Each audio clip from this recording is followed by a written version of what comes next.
Yay! Okay. Welcome everyone to our 7th annual Border Book Bash, celebrating teens and tweens of the Rio Grande Valley. I'm so excited. This is our first panel of the day. Some of my favorite people, and some of the women who've always, like Jessica and Christina, who've always shown up for me since like day one. So I appreciate you guys so much. For the past 7 years, they've been with me, and I love that I can bring new people in as well and just kind of intermingle all of us in this fun little festival. Okay, so I want to start by asking you guys to introduce yourselves and tell us a little bit about your books. We can start with Samantha because she's first on my thing. Sure. Hi, thank you. To start off, thank you, Margie. This is amazing, and I love this festival, so I'm really excited to be here for the first time, my first time. And I'm Samantha M. Clark. I'm the author of these books behind me. The Boy, the Boat, and the Beast, about a boy who wakes up and on a beach. He doesn't know who he is, where he is, or how he got there. All he knows is that everything turns scary when he tries to leave. Arrow, about a boy with a limb difference who has grown up the only human being inside a magically hidden rainforest. And when the dry outside world infiltrates it, he has to figure out how to save it. American Horse Tales Hollywood, which is part of the American Horse Tales series about girls and their best friends. And mine is set on a TV set, Stunt Riders, which is so much fun. And my latest books are the Gemstone Dragon series and 2 more. This is book 1 about Opal and book 2 about Ruby. And Topaz and Emerald are getting their stories published in like 2 weeks. No, 10 days, which I'm very excited about. Awesome. Okay. So I have Payal. Well, hi, everyone. Margie, thank you so much for having me.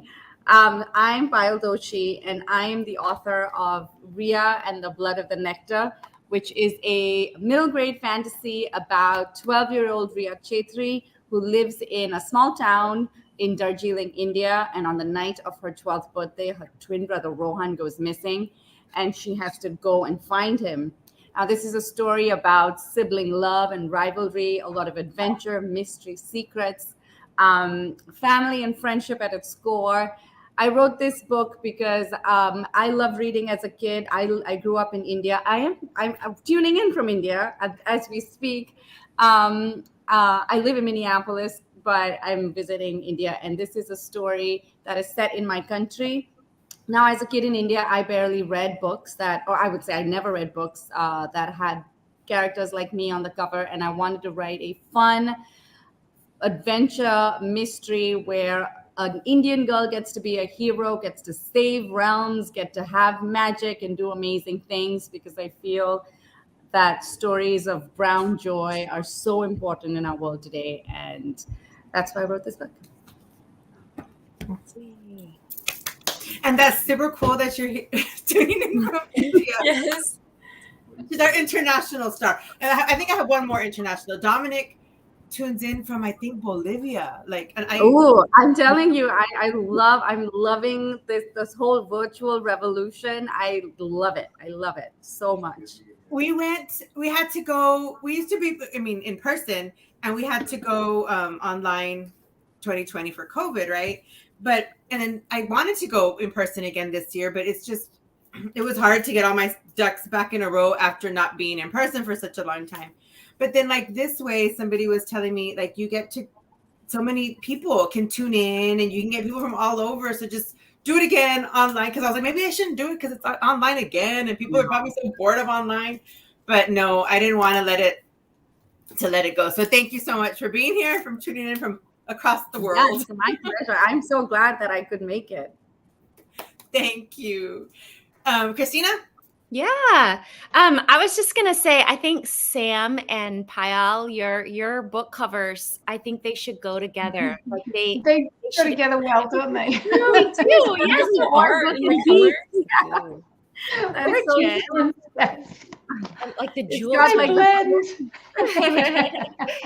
Hi. Yeah, I'm so excited to be here. And Margie, thank you for having me back. I remember I was at the first Border Book Bash, and it was just so much fun. So, but yes, I love that it's virtual too.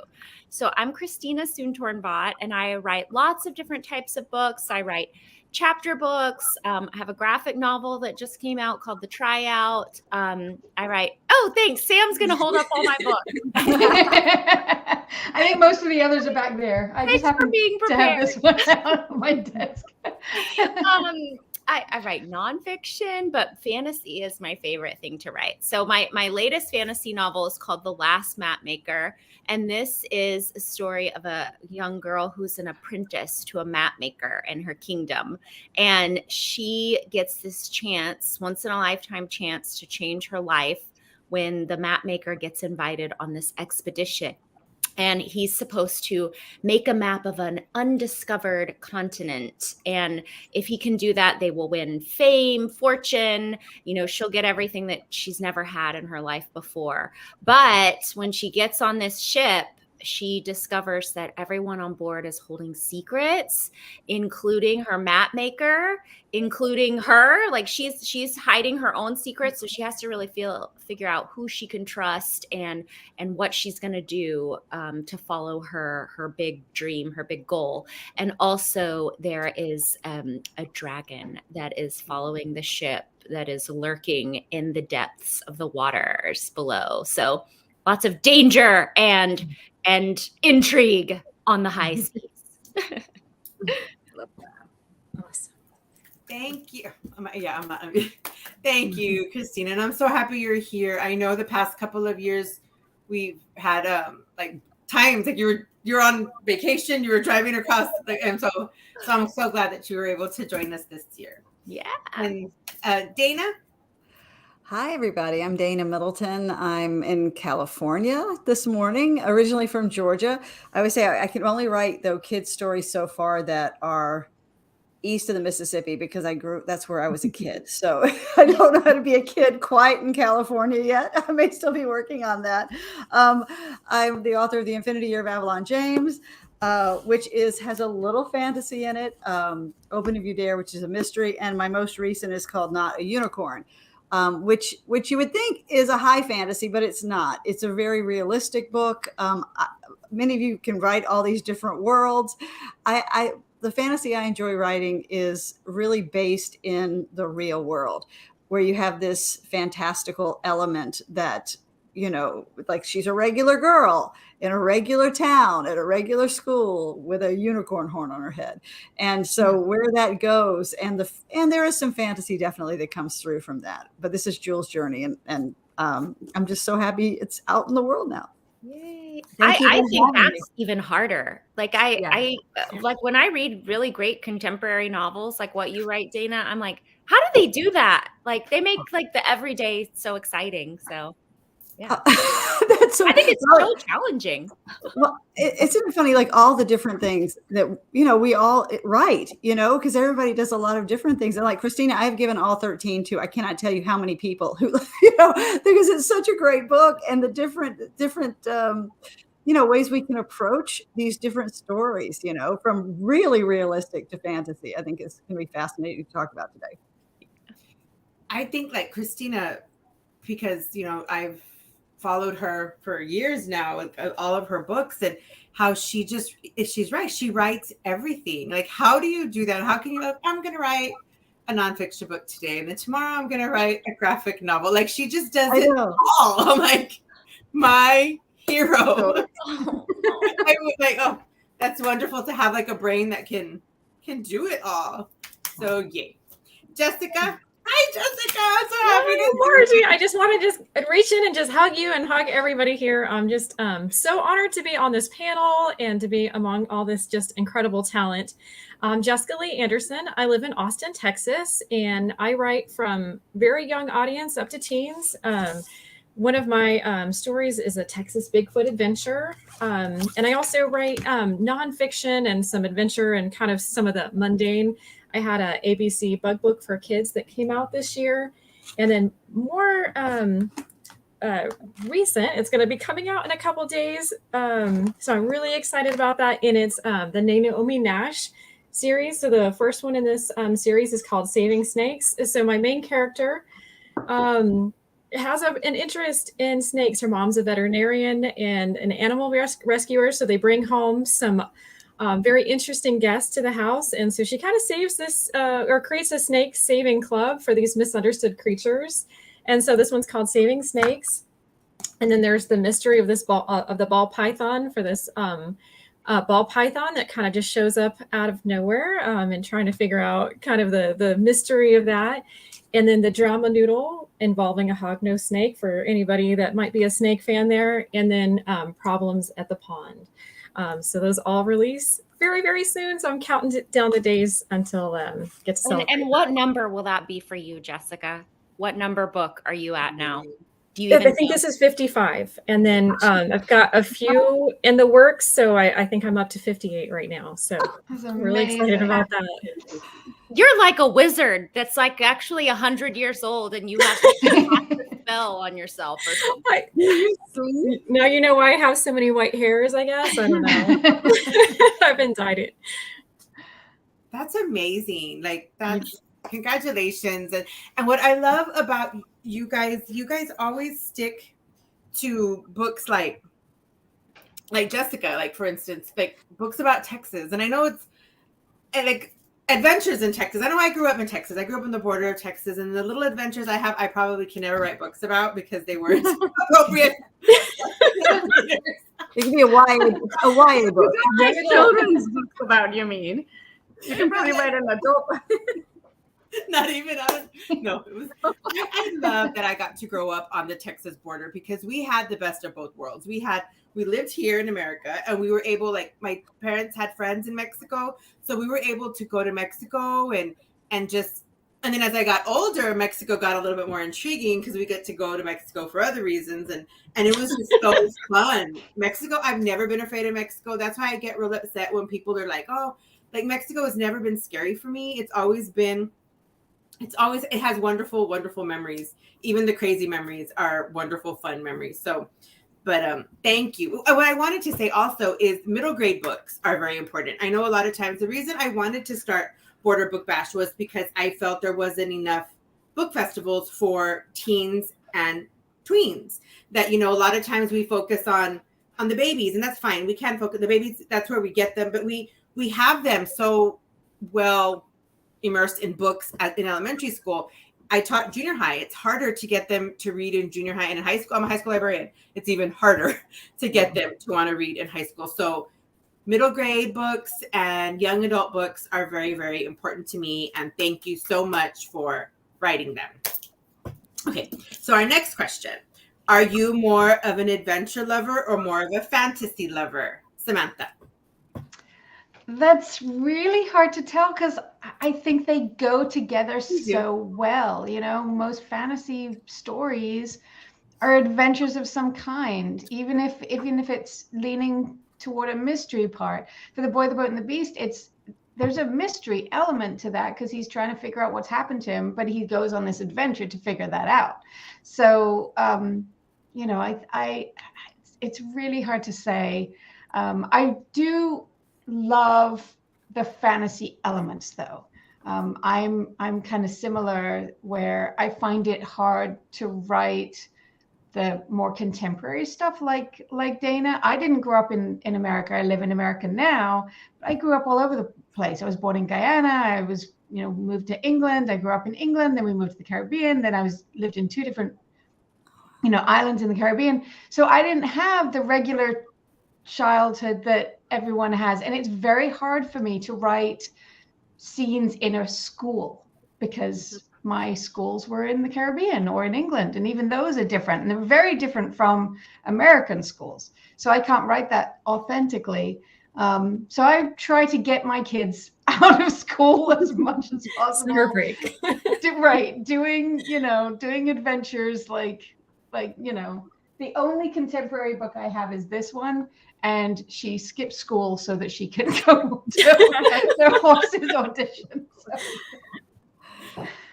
So Hey, yeah. what's your favorite fantasy book then, or a favorite adventure fantasy book? What is that? Is there a favorite adventure fantasy book? My all-time favorite is The Lion, the Witch, and the Wardrobe. That was when I was a kid. that was the book that kind of made me want to write stories, because I wanted to go into Narnia. I was convinced. I have cousins who are, the oldest is a girl. It's 4 of them, and the oldest is a girl. Then it's a boy. Then it's a girl. Then it's a boy. And I kept telling them, if you were just born on a different schedule, then you could have gone to Narnia. I was convinced that was the key, you know. And I'm still looking for that wardrobe. But you know, that's what really got me wanting to make my own stories, so that I could go into those fantastical stories. I don't really have a favorite. But I will say, and I went specifically upstairs to get this, because my favorite currently is this one, Omega Morales and the Legend of Lalacuza. This is by Laken Kemp, who also lives in Austin. And it's such a fun book. It's so fun. It's also a contemporary fantasy where it's set in our real world, but has all of these fantastical elements to it. And it's just wonderful. So that's my current favorite.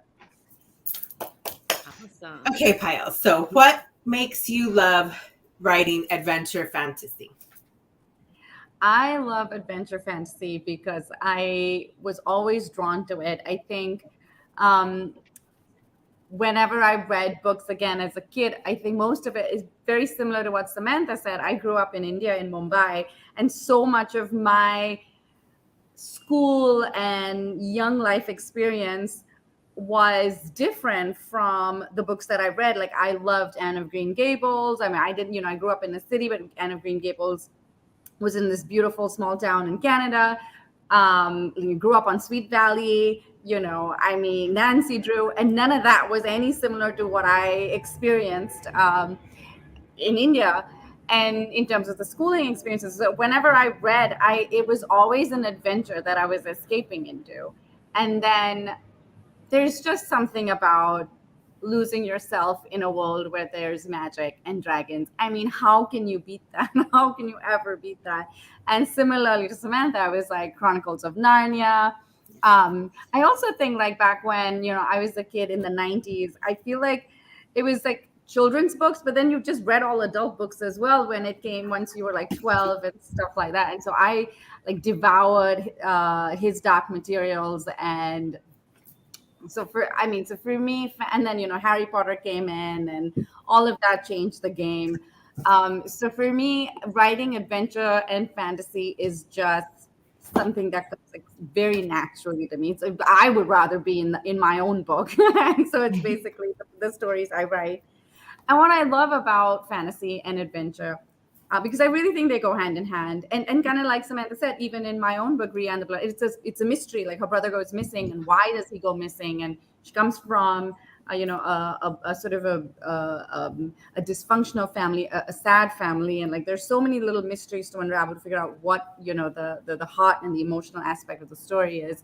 And I think you can do that so beautifully with fantasy and adventure, because again, you're dealing with younger kids. And I just love that middle grade is that, sweet spot age where you have these kids who are, no longer kiddos, and sort of like little adults in making, setting the foundation for who they want to be, suddenly experiencing these big, massive emotions about who they are, what they look like, who their friends are, what they want to be, where they want to go. These huge, very, very real emotions that we as adults also deal with. I feel like pretty much on a daily basis, we navigate them.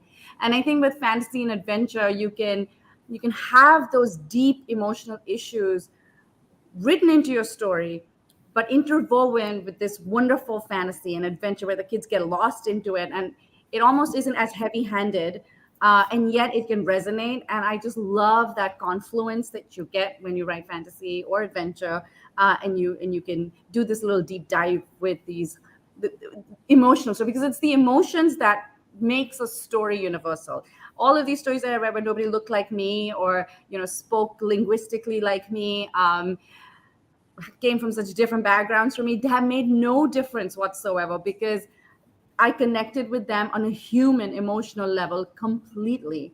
And I feel like fantasy stories and adventure stories just does that so beautifully. So that's why I love writing fantasy. I love fantasy. One day I'm going to go to Forks and I'm going to find Edward Cullen. That's my dream forever. One day I'm gonna do it. One day. Christina, what are your why do you like adventure and fantasy books the way? Then why do you write them? For me, are you asking me? Yes. Okay. I mean, just gosh, every reason that Sam and Payal have already said, but so one of the I mean, I absolutely agree with like why I loved reading them as a kid. Like just take you out of your everyday world. I grew up in a small town in Texas. Like nothing was ever going on. My parents had a restaurant, so I was always hanging out at the restaurant, like bored out of my mind, like just there all the time. And I just wished like something magical would happen. That was like, I was like, please let magic be real. And it could be real in the books. But I think one thing I love about writing fantasy is that I think we all have this thinking that like, if only this would happen, my life would be perfect. So like, if only I could win $1 million, or if only I had a magical unicorn, or if only I could go into Narnia and escape this world, then life would be perfect. But then of course, in every fantasy book, if you get the magic power, you go into the other world, you get the unicorn horn on your head. It never solves any problems. It usually it just brings them up to the surface. So as a writer, you get to dig into all of this meaty, like what's wrong with people and society, but with magic. It's a cool way to like think about problems, think about people and relationships. So I just feel like it's endlessly fascinating as a writer to do. It's very hard to do. I don't think I could be a fantasy writer. I love to read fantasy. I love to read it, and I love all the worlds, and I love everything, but I don't have the brain. Like I remember when The Witcher was coming out. I don't know if you guys remember, they cast Henry Cavill as The Witcher, and I was like, what is The Witcher? I had never heard of it in my life, right? So I was like, okay, it's based on a game and a book, all this stuff, right? So there I go to the bookstore, give me the first Witcher or whatever. So I got it and I started reading it, and my little pea brain could not. It was it was high fantasy to the point where I was like, I don't understand this. I'm just gonna watch it. I'll just watch Henry in a bathtub. I'll do it. But like, it was the hardest book for my little brain. So you all that can write fantasy, you all are my heroes. Like because I love to read it. I'm just not a fantastical person like that. Okay, so Dana, same question. Why do you love fantasy and adventure, and what is your favorite fantasy book? Well, it's interesting. Christina said, if only, right? And in my book, it's kind of the opposite, because she has a horn on her head. And she's like, if only I could get rid of this horn, I could be normal. So for her, it's about going on this journey, like kind of be careful what you wish for, like who we are. Sometimes we don't accept it. We want to be different, and we think that will make us different. And of course it doesn't, for anybody, especially if you're younger watching this today, that thing you want to change so badly. You think, I can fix this, I'll be okay. And you know what? That doesn't necessarily happen. And coming to acceptance with who you are, is the more transformational journey. But I always think, but even in this kind of book, there is a graphic novel that there is a connection in kind of a different world that happens in my book too. Spoiler a little bit as you go on.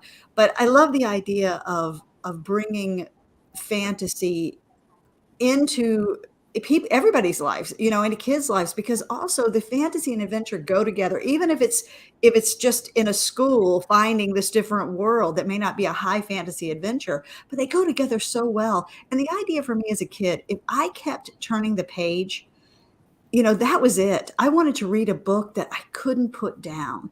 And I think that's what fantasy and adventure really lends itself to, with obviously a lot of heart and all the things we want to imbue in books. But to be able to put that in that exciting read is just, I don't know, for me as an adult, that's my favorite thing. Like, I can't wait to start reading again. And I'm thinking about books at the beginning that really, there were like the Tale of Despereaux and Inkheart were very seminal and very, very impactful for me as a writer, because I thought, oh, how did they do that? I mean, like, I wish I had written that. But as a kid, I was thinking like back to James and the Giant Peach and things like that, things that really talk about a fantasy. I mean, talk about a fantasy. And I read it again a few years ago and I thought, oh my gosh, how did this book even happen? It is the strangest book in the world. But that really fantasy comes from an unfettered mind and that opportunity to just go places that maybe nobody else would go. And I love that. Like you're talking about James and the Giant Peach. Like, even I remember growing up, Willy Wonka and the Chocolate Factory. Yeah. Like that movie. In the book, we read in the book, but I loved that movie and I loved that book. And it was so funny because we have a little chocolate factory. They call it is a chocolate factory. They make chocolate, and it's here in somewhere. I don't remember where it is, but my son, he was 7 at the time, Mateo. And if you all follow me, y'all know my Mateo is my watch. So he was gonna go, like, they were like, we're going to the chocolate factory. So he was so excited about the chocolate factory. And then he comes home and he's like, Mom, it was a dumb chocolate factory. And I'm like, why? He's like, they didn't have the Oompa Loompas. They didn't have the river. They didn't have, like, he was just like so disappointed. I was like, and then I felt bad too, because I thought to myself, like, oh my God, like all his little dreams were crushed. I hadn't even thought about it. In his mind, he was going to Willy Wonka's chocolate factory when they told him he was going to the chocolate factory, and he did it. And I was just like, I felt so bad. Good job, Margie. You got Isn't it true? A book. When you read those books, those places become real to you. Yeah. And I feel the same way about Charlie and the Chocolate Factory. I mean, they're real to you. Yeah. And that's, you carry them forever, which is really exciting about being a reader as a kid. Yes. So, okay, Jessica, I'm going to ask you, what is your favorite book, your favorite childhood fantasy fiction, like a fantasy adventure book, and why do you write fantasy and adventure? My panelists have just covered this so broadly, and I think, these stories give us hope. I think of, some of my favorite fantasies, Harry Potter, The Lion, the Witch, and the Wardrobe, which was also one of my favorites. I mean, there's that sense of hope that you can just really find in there. And I find that they're just such an outlet for creativity, both from a writing standpoint and especially for a reading standpoint. Most of the fantasy that I've written is really kind of geared for the younger ages. But, when I love to read and just get lost in these worlds and just think about, these creative minds. And, as an adult, one of my favorite fantasy books is Ready Player One. And I mean, that was just like so immersive. I listened to it in an audiobook on CDs, and I'm like sitting there driving around because I was like, I can't go home. I need to find out what happens next, because it was so immersive and just amazing. And so I just think of these, different worlds and the hope and the imagination that all go in. I just get drawn right to it. And what I love about your books too is that the characters are usually, or they mostly are, like a strong female lead. And that's very important, I think, for our young people, because a lot of times growing up, we read books with strong male leads. And I feel that we need more female leads. We need more female leads of color, of all ages, like middle grade and high school. So thank you for covering all of that in your books too. So I want to ask just a crazy question. What is your favorite pizza topping? For me, it's mushrooms, hands down. And my husband doesn't like mushrooms. It's just so sad. Yes, it is. I love mushrooms. I love them too. Green olives. Yeah. I'm very boring. I love a margarita pizza, like just with some basil on there. But if I'm feeling adventurous, I love some caramelized onions on my pizza. Mm-hmm. Yes. I don't really care about the topping, but my favorite is to dip my pizza into creamy Italian dressing. And I know that is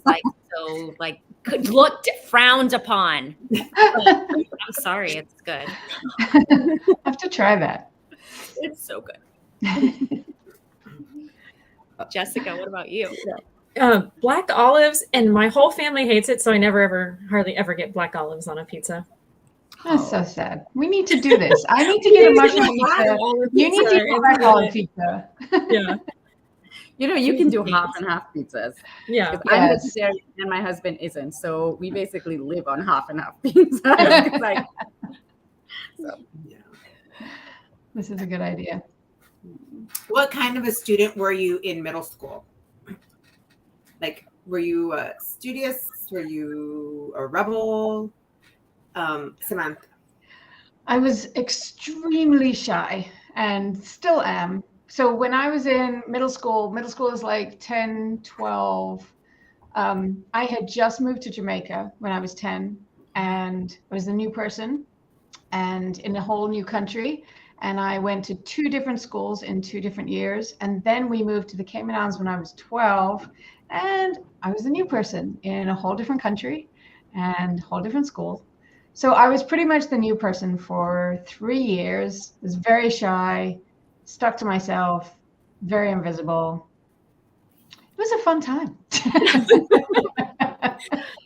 I was studious though, but I mean, this is where books for me were so important, especially coming from, and I talk about this, when I do school visits, because, coming from England where I had all these books and we didn't have a lot of money, so we couldn't, bring with us. I had a few little books that I was allowed to bring with me when we left England. But I could go into the libraries, and when I do my school visits, I show the library in Jamaica, and I show the library in Cayman, and the library in England, because those were my safe places. I could go into the libraries and I could read all the books, and I could visit all the characters that who had become my friends in England. In Jamaica, I could then just go to the library, and there were all my friends.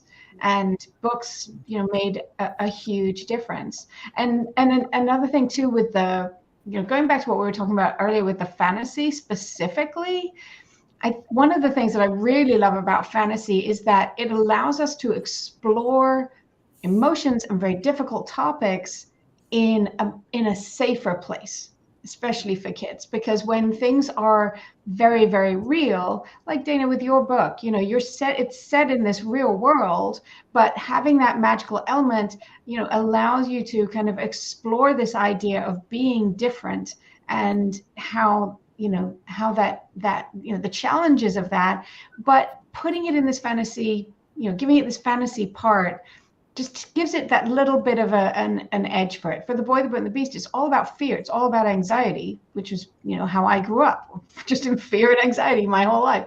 And it's all about that. But because it's in this kind of fantastical world, then you don't really know what's going on as much. Then it kind of takes a little bit of that, the fear and everything away from it. So for me, growing up, that I think, as somebody who was always the new person, was really shy, was always picked on, especially digging into fantasy books allowed me to not only to escape, but to find my bravery, to find my courage in a world that wasn't as real as the world that I was in. That makes sense.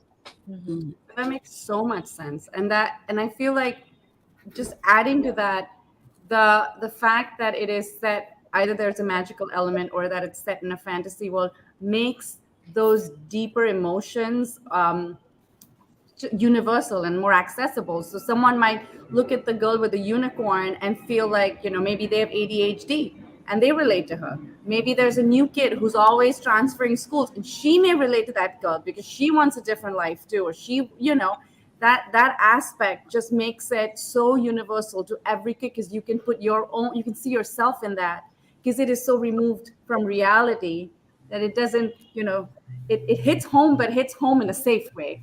Right. And in That's so true. way, which is so beautiful. I forgot the question. What were you like in middle school? What kind of I took it off. School? And I was like, that's so right what you were saying. And I completely forgot the question. Well, so I was so I'm going to say I was thinking about this while you were on, because I'm a Gemini. So I feel like I definitely have two sides of me. And I was very much a studious rebel in school. So I was, I prided myself in really good grades, but I was lucky enough where I didn't have to study constantly to get good grades. I would study just the right amount and I would do well. And so that allowed me to be a bit, naughty in school. So I definitely got into trouble. But at the same time, I kept my grades. So my parents couldn't say anything, nor could my teachers very much.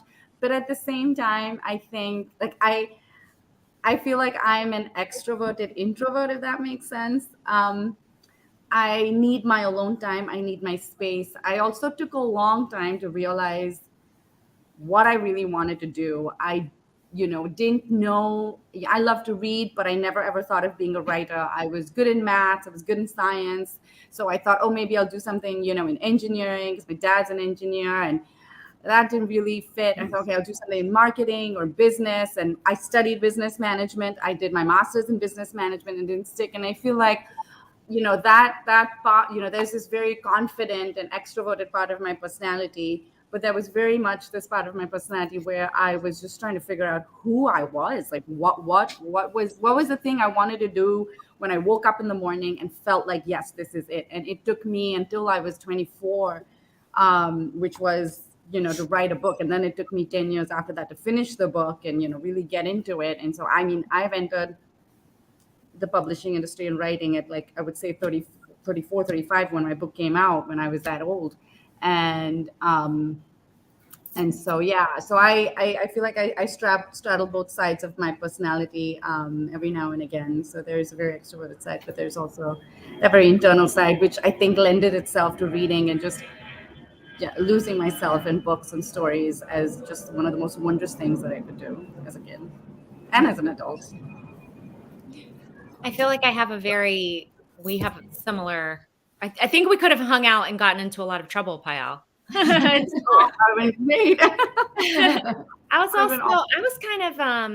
was like, always wanted to please. So I always wanted to do well in school and get a little gold star on my paper. I was very naughty, not naughty. I was very nerdy. So like now, things like the Lord of the Rings and Willow and, superheroes, comics and stuff is very popular. But when I was a kid, if you liked that stuff, you were weird. And nobody was into that. And the reason it's popular now is because all the weird kids grew up and started making these amazing things. So like, I remember like, I would draw all these pictures of like Dark Crystal and Willow, and like people thought I was just like so strange. I was like, so into this stuff. But I also started being a little rebellious in middle school too. I remember middle school was the time when I was like, I am tired of reading the books they make us read. And I was like, I am just like sick of these books that they're picking for us in school because it was just like years and years of having to read books where the protagonist was always a boy, always a white boy, never reading anything that resonated with me. And I remember I started bringing my own books into school and would like slip them behind, the book that we're supposed to be reading. Don't do that, kids. If you're watching now, be a good student. But just started kind of like trying to form my own, being like, this is the thing that I'm into, and this is like my own self. So yeah, we could have we probably would have been sent to the office if we were in class together. I would have had fun doing that too. Yeah. I still do that, Christina. Like when we have, and I probably shouldn't say this, but when we have like in service, I'm there with my Kindle, like my Yeah. I have too much reading to do to listen to you. Yeah. They're like, I'm taking notes. Yes. I still do that, but yeah. So that's why whenever I taught 8th grade, I remember I had one student, I had a couple, I had actually several, but like there was one that I remember she would never listen to me. She was just reading. And I never got mad at her. I was like, why you read? Like I let her read. She was gonna, all it is in public school is to make sure they pass that dumb test in 8th grade, right? So, I knew she was gonna pass it because she was such a good reader and she was gonna pass the test. So she didn't have to listen to me. Like, so you read. So she just read the whole period and I just I let her. And you know No, what? you only had teachers like you and librarians like you. That would have been so. I feel like every kid deserves someone like that. She was an amazing girl, and she's an adult now. She just graduated from college, and she's got her teaching thing, and she wants to be a librarian. It made me so happy. I was like, oh, That's awesome. I'm so glad that I let you read all day. Yay! But okay, next. Well, I think it's really interesting to hear like the backstories of everybody. And don't you find that when you learn more about an author, you find out why they write what they write? By the way, they do. No, I mean, the Boy, the Boat, and the Beast. I'm like, now I kind of understand. Like, you know, it gives me a little bit more context to how that book could come from somebody, which is really cool. I think for me, I think actually going back to Not a Unicorn, not being a weird was a perceived weird was actually a theme for me that I didn't really know. You know, do you find as a writing for kids, you realized, oh, that's what I must have thought back then, or that's what I must have been, you know, working out of and whatever. I mean, just the weird stuff that comes out that I think we get to reprocess as we get to be older.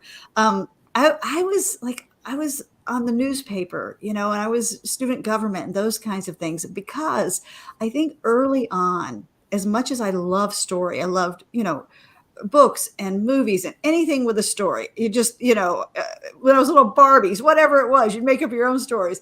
You know, it was so intriguing to me. But early on, I think I got the idea that there were the creative people and the other people. And I was in the other people camp. And I teach this, or try to teach this to kids whenever I go to school visits, is the idea that, you know, just because something might not come as easily to you does not mean you're not supposed to do it. And I think that's why it took me forever. I was a lot older than you were writing my first book. You know, the idea, right, of to really go, wait, maybe I could do this. You know, what if I, you know, but I had so much fear about being creative, so much fear that it wasn't there until I kind of started to give over to the, you know, creative process more and just trust that, okay, I'll find it, I'll get there. And I think so many kids give up on that side of themselves early because, oh, that person's naturally talented. I just like it. So what do I have to say? And I always say a lot. You have a lot to say if that's what you want, if that's what's important to you. So I think that for me, it took a long time to find my creative self. And it still does. Every book is different. Every book right now, I'm at a new book. You know, I'm like, what am I doing? Can I do this? What am I thinking? You know? So I don't know. Yeah, okay. I'm not alone. Not alone. Yeah, you guys are my people. I mean, like, that was the thing in middle school. I didn't know who I was. I was trying to figure out who I was, and I didn't have my people. Like, I felt like I was an outgoing introvert. So, you know, I felt like I was liked, but yet I didn't really have like that deep group of friends. Yeah. So I buried myself in work or, you know, into stories and different things. But, you know, I think it took me so long to be truly authentic and not just like, oh, I just want to please somebody, or, you know, I want them to like me, and be like, well, you know, I'm going to embrace my inner weirdness. I live in a city now with the motto of keep Austin weird, and I contribute, and I'm proud to contribute. But it just took me a long time to really kind of embrace who I was and not just be like, well, I just want everybody to like me. And, you know, and kind of go. But yeah, I really could have used all of you in my life when I was in middle school. That's for sure. Me too.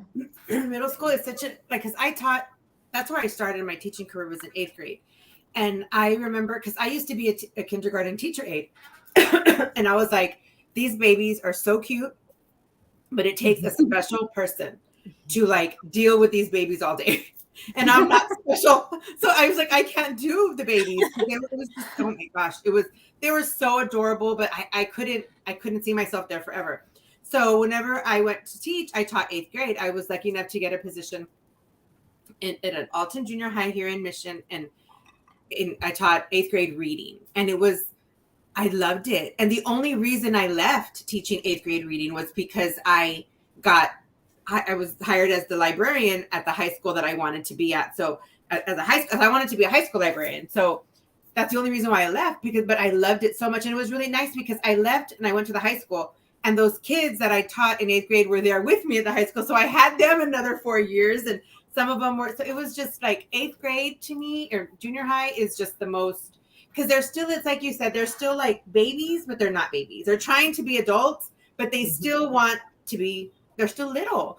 Yeah. And so I loved it so much. And people that say that middle school is this and oh, I don't know how they say that, because I had the best time teaching them, and they love to read. And I would give them, we read, because I was a reading teacher, so we read everything in my class. And I love that some of these, I mean, I had some kids, some real hard kids, some real tough kids, and they were like, whatever, I'm not going to read your books. And then whenever we started reading the books in class, then they all ended up loving the book. And then to this day, what I love the most is how they'll message me, or they'll, like when they see something about a book that we read, and they'll like post it on like Facebook telling me, we read this book in Miss So Good in 8th grade class. And they're like adults now. They're like in their late 20s, maybe even they're like, they range all the different ages. And that's why I think middle grade books are so important, because if you can catch them in middle school, we can keep them in high school, and then hopefully they become lifelong readers. So thank you so much for writing your books. So also, if you think of, you ask someone their favorite book as a kid, it's mostly the book that they read in middle school that has stuck with you, and then of course there's so many others, but you were rarely, it's true. Call on a book that you read younger than that. For me, it's The Outsiders. Like, that's my favorite book in the whole world as a kid. And I didn't read it in middle school. I read it in 3rd grade, but I read it with my 8th graders, and they like it. That's one of the, I just love that book. And that's one of my favorite books in the whole world. And then it made a lot of my 8th graders, my tough 8th graders, readers, because they could relate to the characters in that book. And then they read Twilight when I told them to read. We read Twilight together. my football team, they even love Twilight. Like, it's just a approach book. And the way you present these books to these kids, and they'll love them if you love it with them. That's what I think, that's very important, to let them read books that they want to read, and let them read books that they, because a lot of times we would go to the library, and I would let them, I needed them to do book reports. So I was like, you need to get one book that has chapter book, right? That, to read. And then for the story elements and all that stuff. But, a lot of the boys like nonfiction, and then they frown upon nonfiction because it's not enough points and this, and it would make me crazy, because a book is a book, and nonfictions are very important. They're informational. Those books teach us. So I would tell my boys, okay, you can check out a chapter book, and then you can check out whatever you want. We can get 2 books, and we compromise, and we meet in the middle. And they would read both books, and everything was fine. And so I just think it's very important that we allow kids to read what they want to read, not what we force them to read. Yeah. I'm sorry, that's my librarian. I get all crazy. It's so important. It's like Christina was saying, like when she was a kid, she got frustrated reading all the books that she was constantly assigned. And to be honest, I don't have kids, so I don't know for sure, but I'm pretty sure that from what I'm reading, like a lot of the books in curriculums now are the same books that have been in the curriculums forever. And, times have changed. Like The Lion, the Witch, and the Wardrobe. I loved that book as a kid, and I still like reading it now, but the language is different. The storytelling is different. Our culture is very different. Kids now are used to movies and TV shows and video games. They're used to much more higher paced stories. And to give them something like The Lord of the Rings, even, which is an amazing story, a fantastic story, but the book, to read it today for a kid, that would be so much harder. It would be feeling like drudgery to get through that book. Whereas you give them a modern book that is written for their time and their culture, they're going to thrive reading a book that really resonates much more with them. And allowing them to choose it gives them that autonomy and makes them feel like it's their book. I remember doing a signing once, and this kid came up, and he wanted me to sign his book, and I signed it. And then as he was leaving, my husband was sitting in the audience, and as he was leaving, my husband heard him say to his parents, "This is my favorite book." Now, of course, he hadn't read it yet, so he didn't know what was in the book. But the fact that he had chosen this book And then I'd signed it to him and I'd put his name in it. And I think it was the first time he'd actually seen his name inside a book. That made it his favorite book, you know? And it's just like Christina was saying, it's so important, like you're saying, Margie, it's so important for kids to choose their books. It is very important. Get off my soapbox now. That's how I feel all the time. I'm always on my soapbox about books. But like, oh, stop talking, lady. Okay, what was my question? I don't even remember what we were talking about. What we were talking about, like our favorite authors? No, middle school. What we were Well, in middle school, it was me Yeah. going off on my soapbox talking about how middle school is so important. And thank you so much for writing for middle school kids. Okay, so does anybody want to tell us what they're working on now? Can you tell us? I understand sometimes we're sworn to secrecy, but if you can tell us what you're working on now and what we can expect from you guys in the next year or so. Anybody? Samantha, you want to start? Sure. So I have, like I said, the next 2 books in this series are coming out in 10 days. And that is Topaz and Emerald. Each book is about a different dragon, a different gemstone dragon. And each dragon has this gem on their chest. Think Care Bears, but more modern with dragons. And a fully fantastical world, which I really love. This is actually the first time that I wrote a fully fantastical world. All my others are contemporary fantasy. And with Emerald and Topaz, there's all kinds of hijinks that, you know, their powers usually get them in trouble and they have to always come together, and they usually come together or reveal their secrets or whatever to kind of save the day. And they have adorable illustrations inside that I love. The illustrators, Janelle Anderson for the first 2 books, and Holly Hibbert did the interior art for the second 2 books that are coming out in 10 days. So those are coming out. I'm thrilled about that. And then I'm actually working on a graphic novel, which is why Christina's is right here, as well as Anya's Ghost and Guts and Shark Summer. So some of my mentor texts that I've been using while I've been trying to wrap my head around working on a graphic novel script. So I'm working on that, and I'm also working on 2 middle grade novels that are with other authors, co-authoring, which has been also a really fun process. And they're all, every single one of them is contemporary fantasy, where it's set in our real world, but it's got, very fantastical elements, some more fantastical than others. In one of the ones where the kids actually create an entire fantastical world, which is so much fun. So it's been really, really fun working on all of those. Well, that's just a very tough act to follow. You've had everything. You've gone from co-authoring to graphic novels to having more books coming out.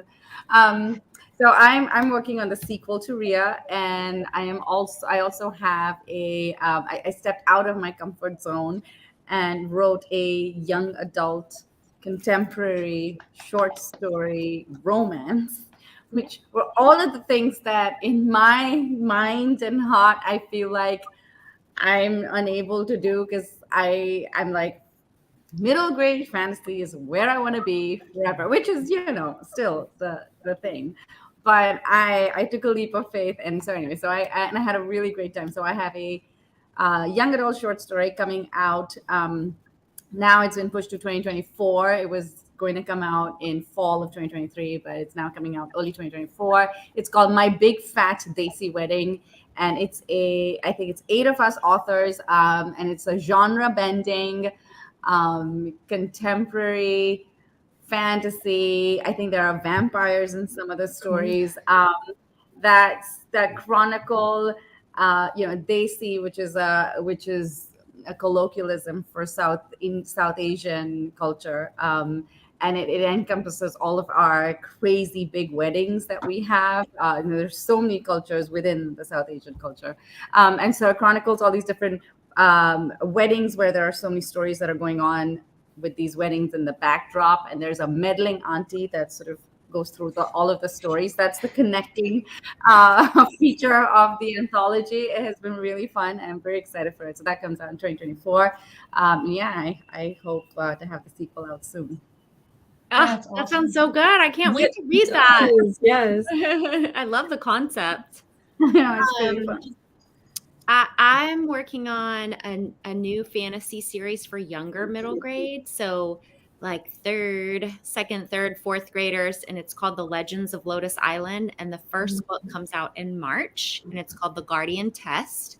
So this is about a training academy on Lotus Island. It's a magical island, and kids train in self-defense. They train in meditation, in the arts of healing, and they learn how to transform into magical creatures that protect the natural world. And so the main character, Plum, is part of this academy, but she's very different from everyone. Like her powers are very strange. Like she can't quite figure it out. And there's also like some mystery about the island and about the academy and where it gets its magic from.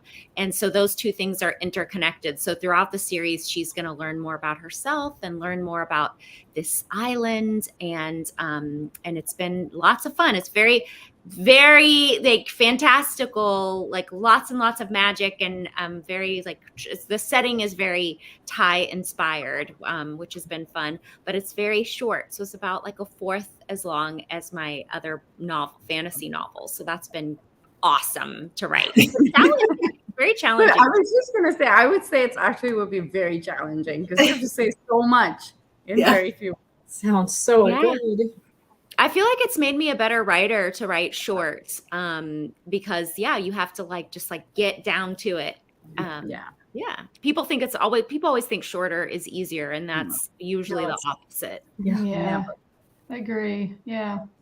I have several friends in a book group who are really established picture book writers. And, everybody thinks, I can just whip off a picture book.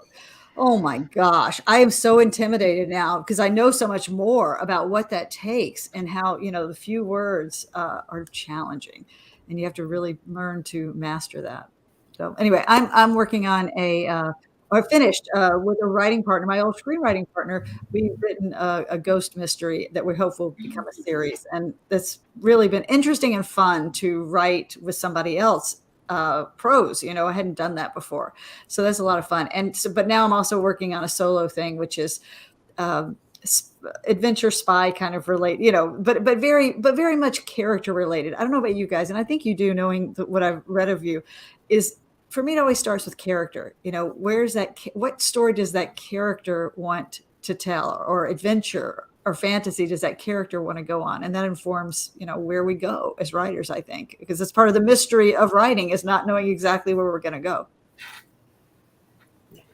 My to be read list just continues to grow, and I'm excited about all of these projects that you guys are working on. Like seriously, I'm making notes because I can't wait for this all to come out and what to look forward to from y'all. So some of the things that I've worked on, I have this. Let me see if I can get it here. It's a book that's coming out to the Scholastic Book Fair, which comes out this spring, which I'm really excited about. And I've got a couple of my own pictures in here, including one of my daughter. So I'm really excited about that. And then secret projects, I can't really share a whole lot, but involves a baby phoenix and a baby dragon. And those come out. I don't have the dates, but those are kind of secret. Do you know how awesome it is that I can say that I have friends whose books are in the Scholastic Book Fair? I used to the Scholastic Book Fair growing up. You know how it is as a little reader, but wow, that's so awesome. I'm telling you, that was always my dream. I was someday, because I was always saving up everything for the Scholastic Book Fair, and that was the highlight of my childhood. That's awesome. Well, guys, we're about done for our hour. That went by real fast, right? Thank you guys so much for being here. And Payal, I want to thank you so much for tuning in from India. Payal and I are we have been on book tours since her book released and my book released back in 2020. It's been a while that we've been doing panels together, and we're book besties. Panel besties. And I'm so glad. If it hadn't been for the virtual world, we'd never have met or known each other. And now we're we did meet. We met. Remember, we met in we had the Texas, but if it hadn't been for the virtual stuff, then we would have never connected. It was crazy because we had been touring on book things for 2 years almost. And then we finally got to meet in February of this past year, in person. And it was so cool because we were already best friends. We already knew everything about each other. But thank you guys so much. Thank you so much. This was Thank you, awesome. It was so Margie. wonderful. Thanks hanging for out with doing you. this. Thank you, Margie. Thanks Thank everybody. you so much. Thank you for everybody tuning in. Thank you. This was so much fun. This was a Bye. blast. Thank you. Bye.